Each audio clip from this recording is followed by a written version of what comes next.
Number 59 الحمدللہ حمدا کثیرا طیبا مبارکا فیہ اللہم لک الحمد کما ینبغی لجلال وجہک وعظیم سلطانک اللہم صلی علی محمد وعلی آل محمد کما صلیت علی ابراہیم وعلی آل ابراہیم انکا حمید مجید اللہم بارک علی محمد وعلی آل محمد کما بارکت علی ابراہیم وعلی آل ابراہیم انکا حمید مجید رب اشرح لی صدری ویسر لی امری واحلل عقدۃ من لسانی یفقہوا قولی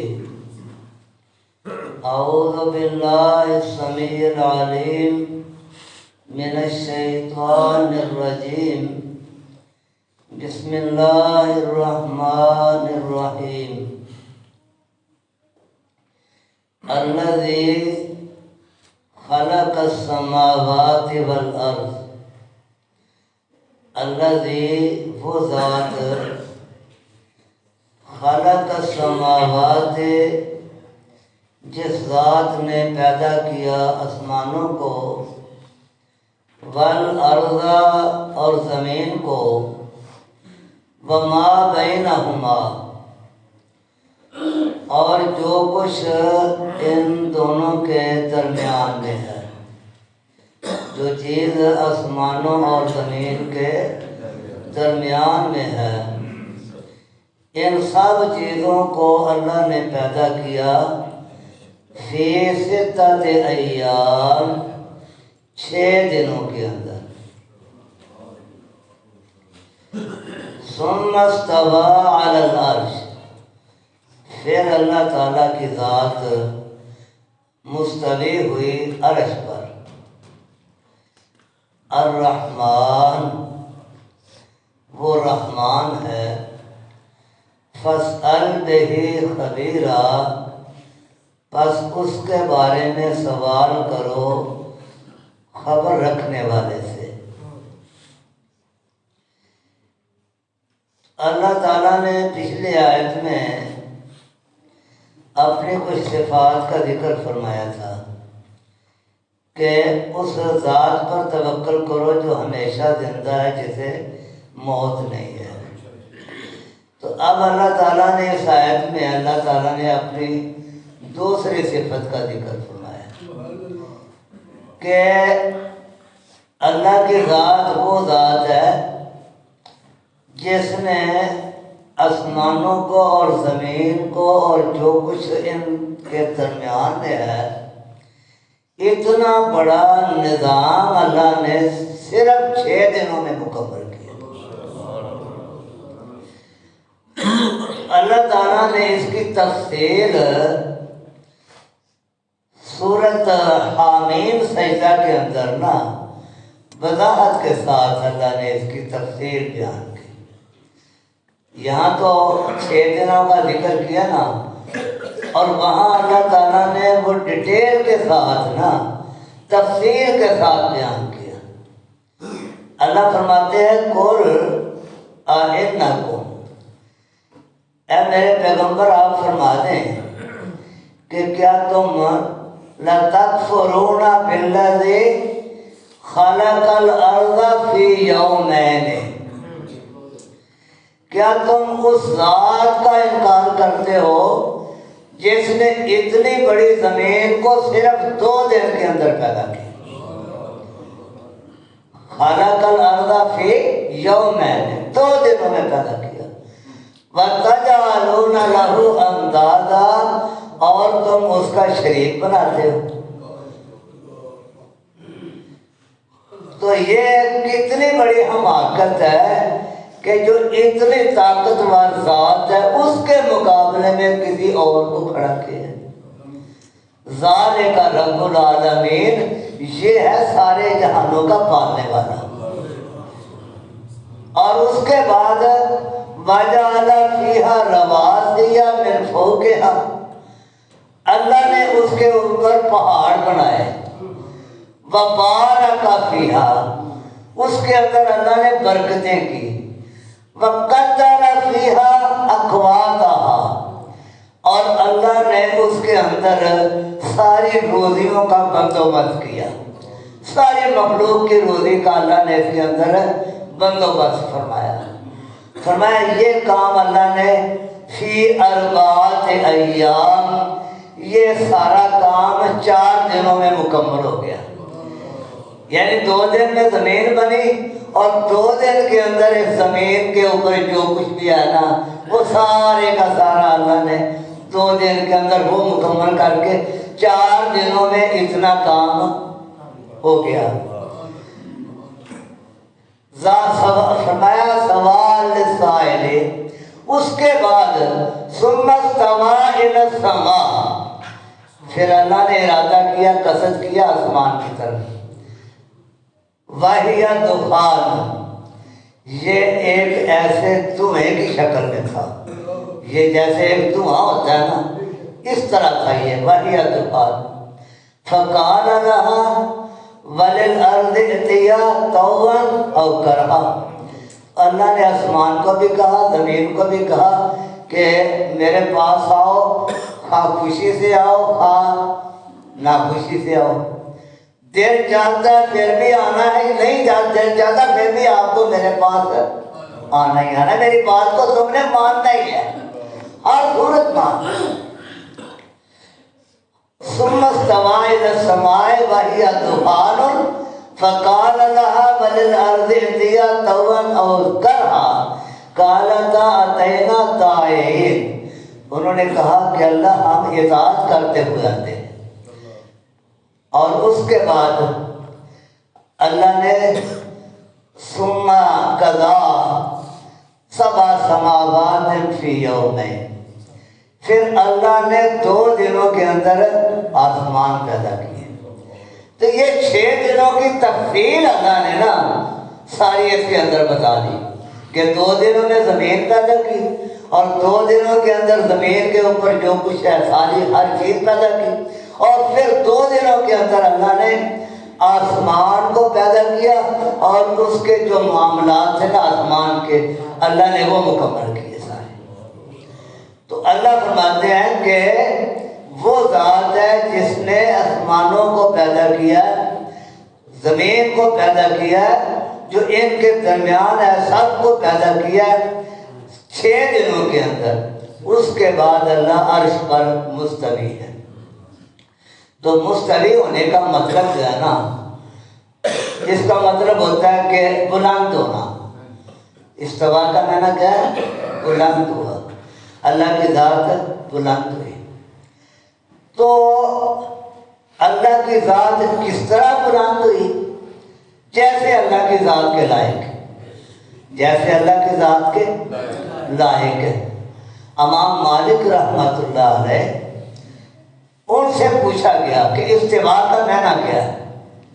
تو فرمانے لگے کہ الاستواء معلوم، استوا جو ہے نا اس کا تو ہر بندے کو پتہ ہے کہ کیا ہوتا ہے، اس کا معنی بلند ہونا ہے، ہر بندے کو پتہ ہے، لیکن والکیفیت مجہول، اس کی کیفیت جو ہے نا اس کا کسی کو نہیں پتہ۔ استوا کا ہر بندے کو پتہ ہے لیکن اس کی کیفیت کا کسی کو علم نہیں ہے۔ والسوال عنہ بدعۃ والایمان بہ واجب والسوال عنہ بدعۃ، اس کے بارے میں ایمان رکھنا کہ اللہ آسمان پہ مستوی ہے یہ ہر بندے پہ واجب ہے، اور اس کے بارے میں کیفیت کے بارے میں پوچھنا یہ بدعت ہے، اس کی کیفیت کے بارے میں پوچھنا یہ بدعت ہے۔ تو اللہ تعالیٰ کی جتنی بھی صفات ہے نا ان ساری صفات کے اوپر ہمارا ایمان ہے، لیکن اس کی کیفیات جو ہے وہ اس کے بارے میں ہمیں کوئی ضرورت ہی نہیں ہے کہ ہم اس کے پیچھے پڑیں اور اس کے بارے میں ہم رد و قد کریں کہ وہ کس طرح ہے۔ جیسے حدیث میں آتا نا کہ ینزل ربنا تبارک و تعالی فی کل لیلۃ الی سماء الدنیا، اللہ ہر روز آسمان دنیا پہ آ کے رات کو اپنے بندوں کو آواز کر دیتے ہیں، اللہ فرماتے ہیں کوئی ہے کوئی معافی مانگنے والا میں اسے معاف کر دوں، کوئی رزق مانگنے والا میں اس کو رزق دے دوں، کوئی عافیت مانگنے والا میں اس کو عافیت عطا کر دوں۔ تو اللہ کا آسمان دنیا پہ آنا جو ہے اس پر ہمارا ایمان ہے، لیکن اس کی کیفیت جو ہے اس کا ہمیں کچھ پتہ نہیں ہے، اس کی کیفیت کا علم نہیں۔ تو اس لیے یہ اللہ کی صفات ہیں۔ اللہ مستوی ہوا عرش پر، الرحمن، وہ کون ہے؟ وہ رحمان ہے۔ فاسأل بہ خبیرا، تو اس کے بارے میں سوال کرے کس سے؟ جو خبر رکھنے والا ہے۔ تو سب سے زیادہ خبر رکھنے والا کون ہے؟ اللہ ہے۔ تو کس سے پوچھیں؟ اللہ سے پوچھیں۔ اگر اللہ کے بارے میں آپ نے کچھ پوچھنا ہے نا تو آپ نے اللہ سے پوچھیں، ہر چیز کا علم اسی کے پاس ہے۔ وَإِذَا قِيلَ لَهُمُ اسْجُدُوا لِلرَّحْمَنِ، جب انہیں کہا جاتا ہے وَإِذَا قِيلَ، اور جب کہا جاتا ہے لَهُمْ، واسطے ان کے، کیا کہا جاتا ہے ان کو؟ اسجدوا، سجدہ کرو۔ کس کو سجدہ کرو؟ للرحمن، رحمان کو سجدہ کرو۔ یعنی کافروں کو کہا جاتا ہے کہ رحمان کو سجدہ کرو، تو کیا کہتے ہیں وہ؟ قالوا وما الرحمن، رحمان کیا چیز ہے؟ نعوذ باللہ من ذالک، نعوذ باللہ من ذالک۔ یعنی اتنا بڑا ان کا دماغ خراب ہے کہ وہ اللہ تعالیٰ کی ذات کے بارے میں پوچھنے کا انداز ان کا اتنا گستاخانہ لہجہ ہے، ان کا اتنا گستاخانہ لہجہ اللہ کے بارے میں، کہتے ہیں رحمان کیا ہے؟ من رحمان، جیسے وہ فرعون نے کہا تھا نا ما رب العالمین، کیا ہے رب العالمین؟ تو یہ تکبر کی علامت ہے کہ انسان کسی کی کوئی حیثیت ماننے کے لیے تیار ہوتا نہیں ہے۔ تو فرمایا جب انہیں کہا جاتا ہے کہ رحمان کو سجدہ کرو تو کیا کہتے ہیں؟ من رحمان، رحمان کیا ہے؟ تو رحمان جو ہے نا یہ اللہ تعالیٰ کا صفاتی نام ہے۔ رحمان اللہ تعالیٰ کا صفاتی نام ہے۔ تو اللہ تعالیٰ نے نا اس کا قرآن کریم میں اکثر ذکر فرمایا ہے، اور مکے والوں نے اس پر اعتراض کیا تھا۔ مکے والوں نے جب صلح حدیبیہ ہوئی تھی نا تو اس وقت وہ معاہدہ لکھا جا رہا تھا۔ صلح حدیبیہ کے وقت جو کافروں سے معاہدہ ہو رہا تھا وہ لکھا جا رہا تھا نا، تو جب لکھنے لگے نا تو سب سے پہلے اللہ کے نبی نے لکھوایا لکھو بسم اللہ الرحمن الرحیم۔ تو مکے والے اڑ گئے، کہنے لگے ہم تو نہیں اس طرح لکھیں گے، بسم اللہ الرحمن الرحیم، ہم تو نہیں، رحمان کو تو ہم نہیں جانتے، یہاں لکھو بسم اللہ، بسم اللہم، اللہ کہو، یعنی رحمان ہم نہیں جانتے۔ تو اللہ تعالیٰ نے سورۃ بنی اسرائیل کے اندر فرمایا قُلِ ادْعُوا اللَّهَ أَوِ ادْعُوا الرَّحْمَنَ، اے میرے پیغمبر فرما دو ان کو کہ تم اللہ کو پکارو یا رحمان کو پکارو، اللہ کو پکارو یا رحمان کو پکارو، ایم ماتا دو، جو بھی تم نام لے کے پکارو گے، فَلَهُ الْأَسْمَاءُ الْحُسْنَى، تو وہ اس کے اچھے نام ہیں۔ اللہ کا ذاتی نام اللہ ہے اور صفاتی نام اللہ کے بے شمار ہیں۔ 99 ناموں کا تو ذکر آتا ہے نا حدیث میں کہ ان للہ تسعۃ وتسعین اسما من احصاها دخل الجنہ، اللہ کے 99 نام ہے جو ان کو یاد کر لے اللہ اسے جنت میں داخل فرما دیں گے۔ یہ قرآن کریم کے اندر لکھے ہوتے ہیں یہ باہر، لیکن ان کے علاوہ کچھ ایسے نام ہیں جن کا ہمیں پتہ نہیں ہے، جن کا ہمیں پتہ نہیں ہے۔ جیسے وہ دعا دے نا حدیث میں، اللہم انی عبدو کا وابن عبدے کا وابن آمدے کا ناصیتی بیادے کا اسألو کا بکل اسم، اسألو کا بکل اسم لکا سمیتہ نفسکا، اللہ میں تجھے ہر اس نام سے پکارتا ہوں جو اللہ تو نے اپنا نام رکھا ہے، جو تو نے اپنا نام رکھا ہے۔ انزلتہ فی کتابک، اللہ تو نے وہ نام اپنی کتاب میں اس کو نازل کیا ہے۔ او علمتہ احدا من خلقک، یا اللہ تو نے اپنی مخلوق میں سے کسی کو وہ بتایا ہے۔ اب استأثرت بہ فی مکنون الغیب عندک، یا اللہ تو نے اپنے غیب چھپے ہوئے کے اندر اس کو تو نے چھپا کے رکھا ہوا ہے، اپنے چھپے ہوئے غیب میں اس نام کو تو نے چھپا کے رکھا ہوا ہے۔ میں ان تمام ناموں کے ساتھ اللہ تو سے سوال کرتا ہوں۔ تو یعنی کچھ نام ہے جن کا ذکر ہے اور کچھ نام ہے جن کا ذکر نہیں ہے۔ تو اللہ تعالیٰ کے ایما تدعو فلہ الاسماء الحسنی، جو بھی تم اللہ کے نام کے ساتھ اللہ کو پکارو گے، اللہ کے سب اچھے نام ہیں، سب کے سب نام اچھے نام۔ تو فرمایا ہے جب انہیں کہا جاتا ہے کہ رحمان کو سجدہ کرو تو کہتے ہیں رحمان کیا ہے؟ نعوذ باللہ من ذالک، انسجد لما تأمرنا، کیا ہم اس کو سجدہ کریں جس کا تو ہمیں حکم دیتا ہے۔ وزادہم نفورا، اور ان کو زیادہ نفرت ہو جاتی ہے، زادہم زیادہ کر دیتے، یہ بات ان کو نفوراً نفرت کرنے میں، ان کو یہ کہنا کہ رحمان کو سجدہ کرو یہ ان کی نفرت میں اضافہ کر دیتا ہے۔ تبارک الذی، برکت والی ہے وہ ذات، جعل فی السماء بروجا، جس نے آسمان کے اندر برج بنائے۔ برج کہتے ہیں محلوں کو یا مضبوط قلعے کو، جیسے اللہ تعالیٰ فرماتا ہے اینما تکونوا یدرککم الموت ولو کنتم فی بروج مشیدہ، جہاں بھی ہوگے نا موت تمہیں آ جائے گی، اگرچہ تم بڑے مضبوط محلوں کے اندر، مضبوط قلعوں کے اندر کیوں نہ ہو، ہر جگہ آ جائے گی۔ تو بروج اونچے محلوں کو یا مضبوط قلعوں کو کہتے ہیں۔ تو یہ جو بروج ہے نا، یہ جو سیارے ہیں نا، سیارے ان کی منزلیں ہیں۔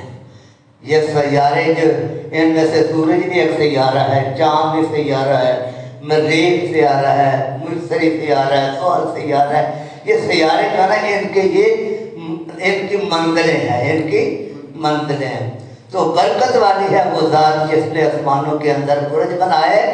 وجعل فیہا سراجا وقمرا منیرا، اور اس کے اندر اللہ نے سورج بنایا، سراج سورج کو کہا، وقمرا منیرا، اور چاند روشنی کرنے والا۔ تو اللہ فرماتے ہیں الذی خلق السماوات والارض، وہ ذات جس نے آسمانوں کو پیدا کیا، زمین کو پیدا کیا، وما بینہما، اور جو ان کے درمیان ہے، فی ستۃ ایام، 6 دنوں کے اندر، ثم استوى علی العرش، پھر اللہ نے جگہ پکڑی، اللہ مستوی ہوا عرش کے اوپر، اللہ بلند ہوا عرش کے اوپر۔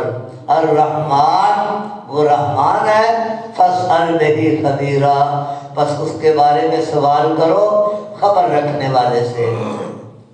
وَإِذَا قِيلَ لَهُمْ، اور جب کہا جاتا ہے ان کو اسجدوا للرحمن، کہ رحمان کو سجدہ کرو، قالوا ومر رحمان، کہتے ہیں کیا ہے رحمان، انسجد، کیا ہم سجدہ کریں، لما تأمرنا، اس کو جس کا آپ ہمیں کہتے ہیں، جس کا آپ ہمیں کہتے ہیں اس کو ہم سجدہ کریں، وزادہم نفورا، یہ بات ان کو نفرت میں زیادہ کر دیتی ہے۔ تبارک الذی، برکت والی ہے وہ ذات، جعل فی السماء بروجا، جس نے آسمان کے اندر برج بنائے، وجعل فیہا سراجا، اور پھر ان کے اندر اللہ نے سورج کو بنایا، وقمرا منیرا، اور روشنی کرنے والے چاند کو بنایا۔ صدق اللہ العظیم۔